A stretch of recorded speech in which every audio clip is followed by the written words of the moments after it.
भारत ने अपने भीतर आध्यात्मिकता की समृद्ध धरोहर को सहेज कर रखा है। यह एक पीढ़ी से दूसरी के पास जाती रही है। हजारों हजार साल बीत जाने के बाद भी अगर यह धरोहर सहेजी जा सकी तो इसमें आध्यात्मिक गुरुओं का बड़ा योगदान रहा है। इन्होंने देश के आध्यात्मिक क्षेत्र को आकार दिया है। सिर्फ यही नहीं, इन आध्यात्मिक गुरुओं के लाखों लाख भक्तों ने इन्हें धन बल से भी मजबूत किया है। आइए यहाँ पर 5 सबसे दौलतमंद और प्रभावशाली आध्यात्मिक गुरुओं और बाबा के जीवन के बारे में जानते हैं। सद्गुरु जग्गी वासुदेव आध्यात्मिकता और योग पर अपने व्यवहारिक नजरिए के लिए मशहूर है। वह ईशा फाउंडेशन के संस्थापक हैं। जग्गी वासुदेव देश की प्रमुख आध्यात्मिक शख्सियत है। मीडिया रिपोर्ट्स के अनुसार उनकी कुल अनुमानित संपत्ति 2023 तक 18 करोड़ रुपए थी।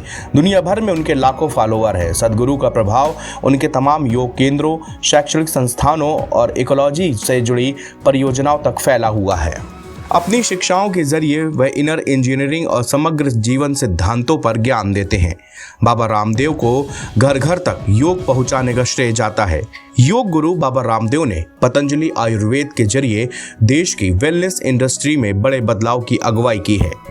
वो हरियाणा में खेती किसानी करने वाले परिवार से आते हैं। उन्होंने 15 साल तक लंबा संघर्ष किया। रास्ते में चलते फिरते उन्होंने लोगों को हरिद्वार में योग सिखाया। वर्तमान में वो कई शाखाओं के साथ पतंजलि योगपीठ और दिव्य योग मंदिर ट्रस्ट का नेतृत्व करते हैं। उनकी कुल संपत्ति 1600 करोड़ रुपए से ज्यादा होने का अनुमान है।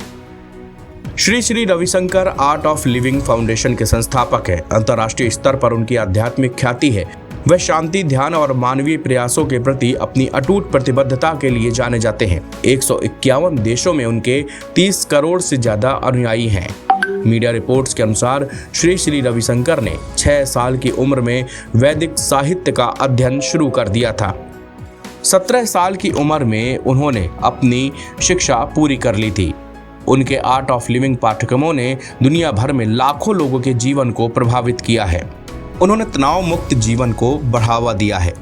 स्वास्थ्य सुविधाओं, फार्मेसी और आर्ट ऑफ लिविंग केंद्रों जैसी संपत्तियों को मिलाकर उनकी कुल संपत्ति 1000 करोड़ रुपए तक आंकी जाती है।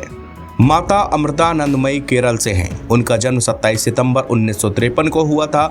उन्हें हिंदू गुरु और मानवतावादी माना जाता है। माता अमृतानंदमयी को लोग अम्मा के नाम से भी बुलाते हैं। वह अमृतानंदमयी ट्रस्ट की कर्ता धर्ता हैं। उनकी अनुमानित संपत्ति 1500 करोड़ रुपए मानी जाती है। मुरारी बापू देश भर में घूमकर राम कथा सुनाते हैं। इस कथा वाचन में उन्हें खूब कमाई भी होती है। उनकी सालाना आमदनी करीब 300 करोड़ रुपए तक है। एनबीटी ऑनलाइन की रिपोर्ट।